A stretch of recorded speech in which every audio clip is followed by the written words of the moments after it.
Tola and Rapla, but they're also the dominant language speakers, Jungku speakers, they reside.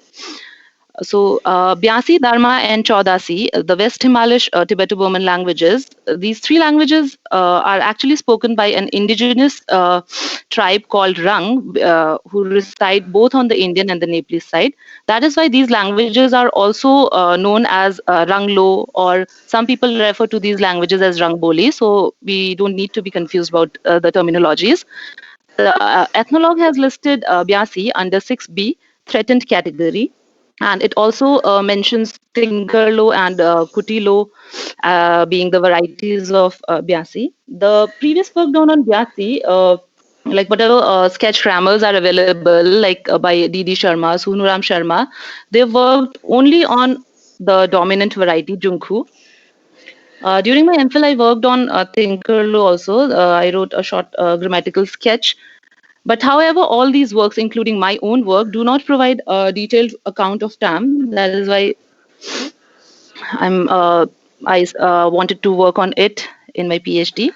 The other languages spoken in the area are Dotiali or Darchuleli, like we had a presentation before also, Nepali and Hindi.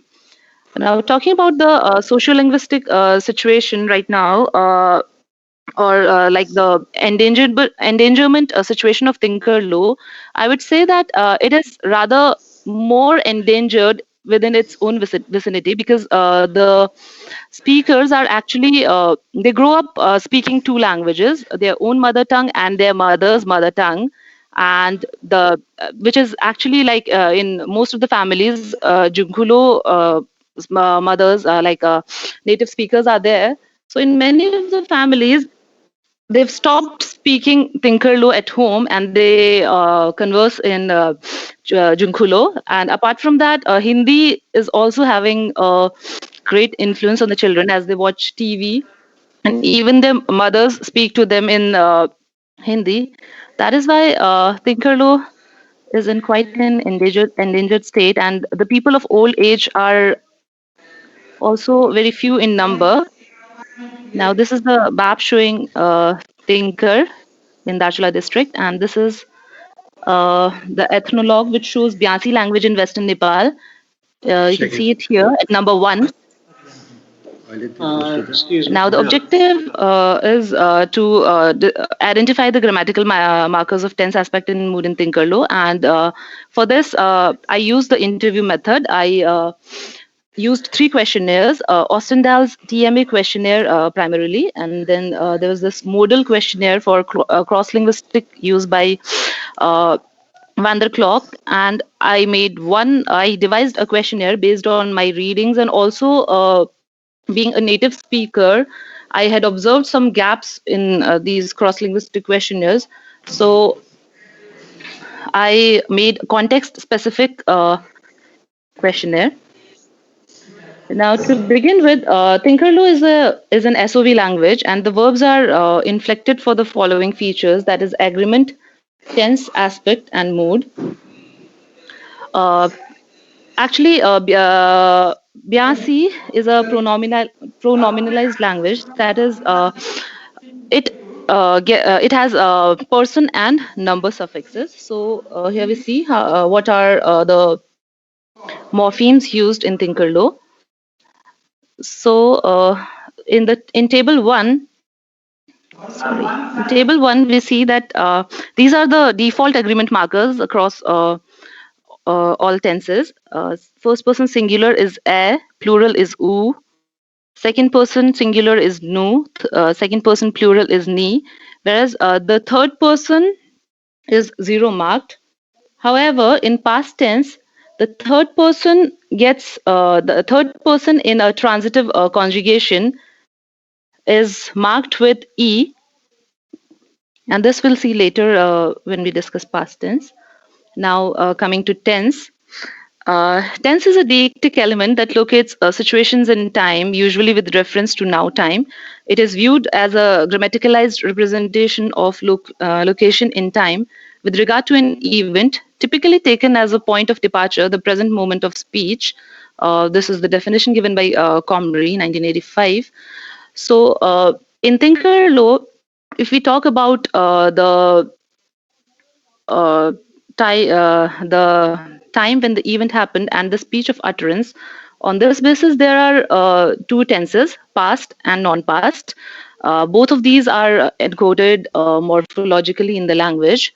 Future is also encoded morphologically, but it is not a tense. It's rather irrelis mood.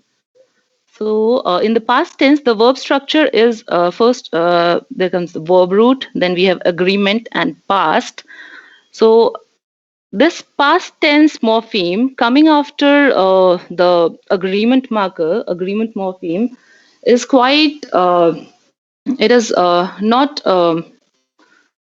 it's quite a rare typological phenomena happening here, which I'll discuss now. And the past tense morpheme is che, which has an allomorph je. So there's this voicing alternation. This happens because of the agreement markers, which are actually vowels, which we saw in the earlier slide. So if the preceding sound is a vowel, the perfective morpheme is je. That is, vowels are plus voiced, so we have this voiced more allomorph je. And otherwise, wherever, for example, we saw that the third person is zero marked. In these cases, we have the morpheme che. So here are the examples. Ko kimung inang deje. So when did she or he go home? Second, kuja yang se chitti rije. He wrote a letter yesterday. So this here's in the second one we can see the transitive third person agreement marker e, and khe burche, what fell down. So this is an example of an intransitive verb. Copulas are also involved in temporal constructions. So there are two copulas, ya, and there's this indicative copula ni. So ya is used in present progressive or imperfective constructions, and ni is used in past progressive imperfective constructions. This the examples for this will be given when we discuss aspect, imperfective aspect. The second tense is non-past tense. The verb structure in non-past is verb root, the imperfective aspect marker, the non-past marker, and then the agreement. The non-past is marked with the morpheme ta in a transitive conjugation. However, we have a different conjugation when it comes to intransitives. In the first and second persons, as we see in the example in the tables given below, so we have the morpheme ta in first and second persons. However, we have ni in the third person. This is actually the indicative copula, which has grammaticalized and used as a third person indicative marker in an intransitive verb. So here are the examples. Since we can I did not write the sentences as being a pronominalized language. Tinkerlo is also pro drop, so we can get the meanings out here. So in table 3, we have a verb come intransitive in non-past. So I'll read them with the pronominals itself. So first, it could be ge rate or ge ragate. So this imperfective aspect marker is actually optional in intransitives. For the plural, it will be inu ratu or ragatu. Second person is in nan ratnu or raktanu. Plural is nani ratni, you come. For third person, it would be ko ragni, kushin ragni. And in transitives, as we see, this imperfective aspect marker cannot be dropped. It is mandatory. So there's rigta, gija rigta, inuja rigtu, nanja rigtnu, nanija rigtni, kuja rigta, and kushincha rigta. So here, as we discussed previously, the allomorph for past tense was je, and since Tinkerlo is an ergative language. The subjects of the transitive verbs are marked with je in singular and che in plural contexts. So there is this syncretism between the case marker and the past tense morpheme. Now coming to aspect it actually is a situation internal time, while tense is a situation external time. It actually expresses the internal constituency of an event as defined by Combry. So it defines, it actually marks the duration or the type of the temporal activity. For example, whether the activity has been completed or is it still in progress. So there are three aspects in Tinkerlo. So perfective, imperfective, and habitual aspect. Perfective aspect, it typically denotes a single event, and it's actually seen as a whole with actually with a well-defined result or end state, and it is located in the past. For example, any completed situation would denote a perfective aspect. In Tinkerlo, there are various perfective markers which are prefixed to the verb stem to denote the completion of an event. Actually, I looked into whether these are actually uh, lexical or grammatical aspect markers, and I'm still looking into it because there have been a lot of variations. There's no regularity, so which is why right now I'm just considering them as grammatical markers, or maybe there was some actions are involved, and later on it grammaticalized into grammatical markers, because I could not get a clear cut account of why and how it's happening. So here are the markers. First marker is K, which is actually, we can say, a sort of the default marker. Uh, these days, many of the students are actually using, sorry, not the students, the young speakers. They're also replacing the other perfective markers with K, the perfective markers that have been given here in this table. So next I'll move into examples. So there's this example, I ate ke kajja. Second is Kulo went to Kathmandu. So here we see that there is an intervocalic gemination happening when perfective marker is prefixed to the verb. The second aspect marker is imperfective. So in Tinkerlo, imperfective aspects often involve a copula when describing an incomplete ongoing event. The main verb is suffixed with the imperfective aspect marker ka or ga. And again, there's this morphophonological alternation happening. There's voicing alternation. Uh, there's the voicing alternation is due to the initial consonant of the verb. So if the word begins with a devoiced voiceless consonant, then we have ka marker. If it's voiced, then we have ga marker. And then whether we are talking of the situation in the present or the past, we have an auxiliary or a copula suffixed with the tense markers. So there are two examples here. Amaje dulang langayata, mother is cooking food, and she was eating. Ko jaga nije. Third is a habitual aspect. It asserts that a certain event is regular, even though it does not imply that the event is occurring now. So when we talk of habitual aspect, it could be either in the present or in the past. In Tinkerlo, habitual aspect with reference to present is expressed by suffixing the verb root with the non-past indicative marker, as given in examples 8 and 9, and the past habitual is denoted by the participalized form of the main verb followed with the egophoric copula yin. So there are a lot of copulas in Tinkerlo. So here I've given only the examples of ya and ni previously in the temporal constructions, and this egophoric copula yin. This is actually a Tibet. This copula is actually an egophoric. It has an egophoric usage in Tibetan also. So here are the examples. Ke bankhar batti rachite. I wake up early in the morning.